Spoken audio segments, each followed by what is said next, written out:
في الواقع يعني واجب أكون بخدمتكم في قضية كررت سابقا وهي إعطاء الدرس، دروسكم الخاصة ما أتكلم عن هذا الدرس، إعطاء الدرس جل الوقت. لا يوجد أوجب شيء على طالب العلم من أن يشتغل بالدرس، لا يوجد أوجب من ذلك. هذا الوصف العنواني اللي قرأناه بالمعقول اسمه طالب علم، هذا ما ينفك عن الإنسان إلى الممات إن الله سبحانه وتعالى وفقه. لكن ليس المطلوب من الدرس حضور الدرس، ليس هذا المراد. كم من شخص يحضر الدرس وفكره ليس في الدرس. مطلوب الإنسان أن يعيش حالة العلم، هو أن يعيش في حياته حالة العلم، أن يقرأ، أن يتابع، أن يفهم. العمر سريعا ما يمضي، فجأة الإنسان يرى نفسه قواه هزلت، بدنه تعب، المشاكل والمشاغل والأمراض متفارقة، فلا يستطيع أن يؤجل هذه الأمور إلى ما بعد. لا يوجد شيء يعني يؤجل، أي لا يمكن للعلم أن يؤجل. نزعات الشيطان كثيرة، أجل هذا لعلك في الغد تفهمه، لعلك بعد أسبوع تفهمه. كل هذا من تسويلات إبليس.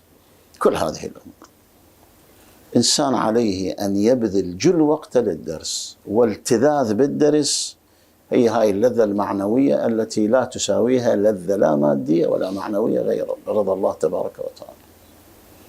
ولذلك إخواني الأعزاء، أنا أرى حقيقة بعض الأخوة ينشغل عن الدرس، يتكلم بأمور ليست هي وظيفته، يشغل وقته بتسويلات شيطانية. شيطان للمؤمن لا يأتي له يقول له تعال نشرب الخمر، والعياذ بالله.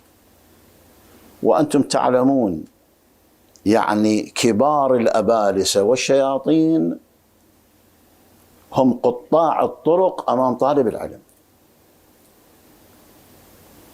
طالب العلم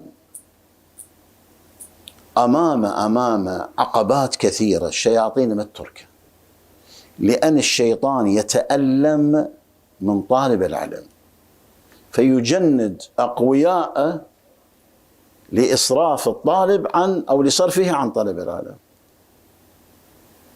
يشغله، فهو قائم جسدا لكنه فارغ روحا، فيشغل عن هذه الأمور. لأن إذا مات العالم انثلمت في الإسلام ثلمه، إذا مات العالم إبليس يحتفل، لأن العلماء هم الذين يربطون على ضعاف شيعة أهل البيت عليهم السلام وأمثالكم. يعني أنتم بحمد الله تعالى إنسان يحتاج بين فترة وأخرى أن ينتبه. كثير من أمور نعبر عنها فضول المعاش، بعضها فضول الكلام، كل هذا من تسويلات إبليس. تكليفك الحقيقي أن تهتم بالدرس، أن تفهم الدرس، أن تتكلم بالمصطلحات العلمية، أن تتنفس العلم.